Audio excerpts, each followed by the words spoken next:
Good morning, everyone. Welcome to Comprehensive Outdoors, and this is Jeff Hale. Today we're going to be going on a day trip, and we're going to see if we can do a local Searun cutthroat hunt. We're going to go to a few different spots, and on this cold February morning, see if we can land a few Searun cutthroat, and maybe give you some footage of what that looks like and show you some nice fish. All right, let's get to it. Well, conditions are definitely not great. Pretty windy, but we're going to make our way through these downfalls and see if we can get to a spot where we can use the 3-weight spay cast, hook some cutties. Looks like it's about 11, 12 inches. Gorgeous. Here we go. There you go, bud. All right, well, that's one. It's whipping out here. I'm just casting out, letting it swing like I would for steelhead. See what happens. All right, very next cast. Hooked another one. Let's get this guy released. Hey, February Searun cutthroat fishing. Look at that beautiful thing. All right, let's release him. There he goes. That's 2. Fishing's pretty good today. They're not huge, but that's 3. They're all whacking it, swinging it on the 3-weight spay. Let's see if we can get this guy released. There he goes. All right, well, they're getting bigger. They're getting bigger. Nice fish. To get my hand on this one to release him, but there you go, buddy. There he goes. Well, got a couple cutthroat. I'd love to do a catch and cook, but we don't kill cutthroats here on Cutthroats. So I'm gonna do a catch and release and cook. I'm cold, my hands are wet, so I'm going to cook something up, warm my hands, and fill my belly a little bit, and then get back to fishing. Wanted to point out, for those of you who like to beach fish or steelhead fish, this Finesse Gamakatsu dry bag, little backpack, man, it's slick for carrying stuff when the weather's nasty or you want to keep things dry or you just want to keep your gear. Not very much money, 25 to 30 bucks. You can get them online. Normally I fish sculpins, right? But today I was just fishing this little guy. It's a lot of fun to spay fish for Searun cutties, and the fly that I'm using is pretty basic. You can see it. It's a small cone head. It's got a rabbit strip, white chenille body, and as you can see, quite a bit of gold in it. I'm a big believer in gold for trout on streamers when you're fishing freshwater for trout, streamer fishing in particular. And I've just noticed that it works really good for Searuns too. So I always incorporate a lot of gold in my flies.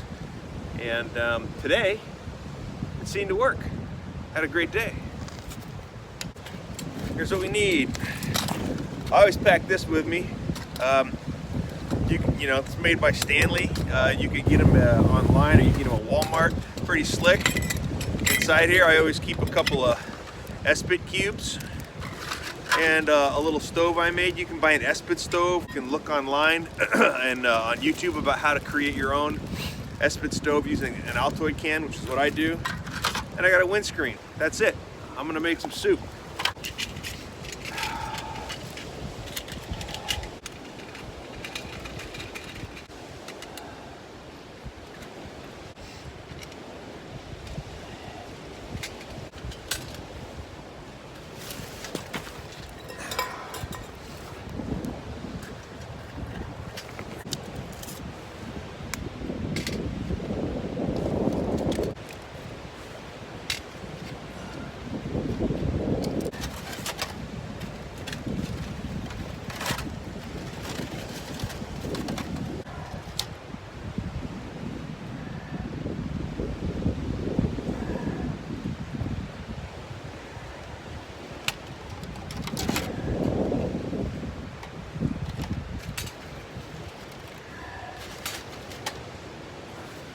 All right, looks like we got a little bit of fire going here.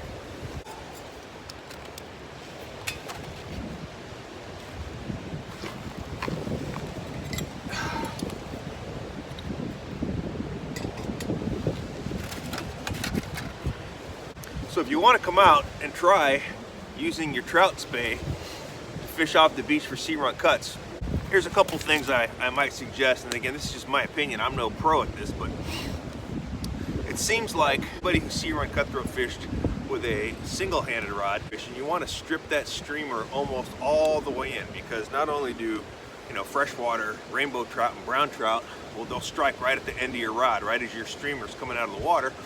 So will sea run cutthroat. And so it's important that as the end of your swing and you come to the hang down, to go ahead and strip it all the way back in. The problem is, if you're using a two-handed rod, then you get the spay line head inside your eyes, and now you're down into your tip, right? So what I do is I search. I do what I call searching, and I don't actually ever bring the head of my fly line inside my top eye until I get a strike or until I locate fish, right? So I'll do my spay cast, swing to the bottom, strip, strip, strip, strip, until I get to where I want to cast again, boom. But as soon as I get a strike, I'll stop. And everybody knows who's fished sea run cutthroat that they a lot of times will congregate. Where you'll find one, you'll find many. And that's when I will start to strip my line all the way in, all the way to the sink tip, and until I can see the leader, and then pull the fly out slowly. And it is a little bit of a pain, but what you can do is, there's two things you can do. You can just kind of flip downstream and let your head come back out and then make a cast. Or I just shake the end of my rod, and as soon as your head hits the water and you shake the end of your rod and the line comes out, that head is so heavy, if you just let go of your line and lift your rod, that whole head will pull out, and you watch it as the head is coming out of your top eye, and as soon as you get into your running line, you just pinch. Roll cast down, boom, cast, keep going. It's actually very efficient, and you can use the spay rod out here. The other thing is, this is a three-weight, a 2 or 3-weight. It's awesome. It's only 11 foot 3 inches, because if you have to, you can single-hand it. You can do a roll cast and a haul. It's just really versatile. The other thing is, and every time I come out fishing or I learn something new, or I just kind of confirm what I already knew. I've been out when it's windy before, when the water's dirty, and I don't usually do very good. But today the water was fairly clear. And what I did notice is that, again, right, confirming what I already know, most of the fish I caught, definitely not casting straight out, but casting not exactly parallel to the shore, but maybe out on a 45, and right there was the sweet spot where the fish were hanging out. And I think what was happening is, it's windy enough to where you get the wind causing the waves to break, and right as the waves would break, the fish aren't hanging in there, because that's probably tumultuous on their bodies and moves them around. But there's a flat spot right before the waves start to break, and that's where they were hanging out.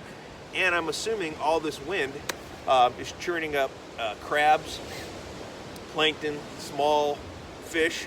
It seems like the fish are really active today. I've had windy days where it's not like that, but man, today the fish were feeding. We're doing a catch. We're not doing a catch and cook, we're doing a catch and release and cook. I released the cutthroat, and I'm cooking the top ramen in my little kit that I brought with me.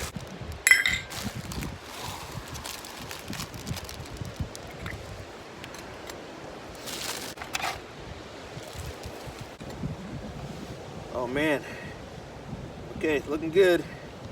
We got a little boil going.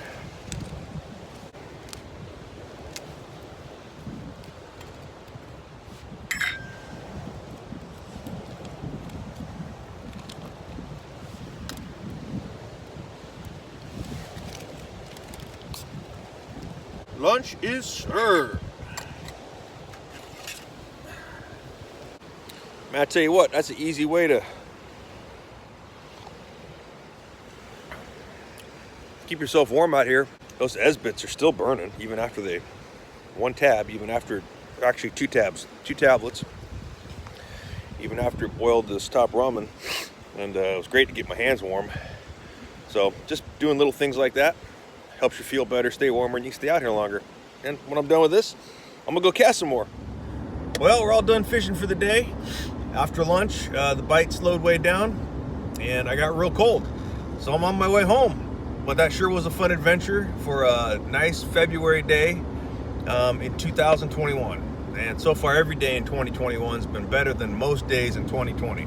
So again, this is Jeff Hill with Comprehensive Outdoors. If you like this episode, please subscribe, please comment, and please share. All right, have a great day.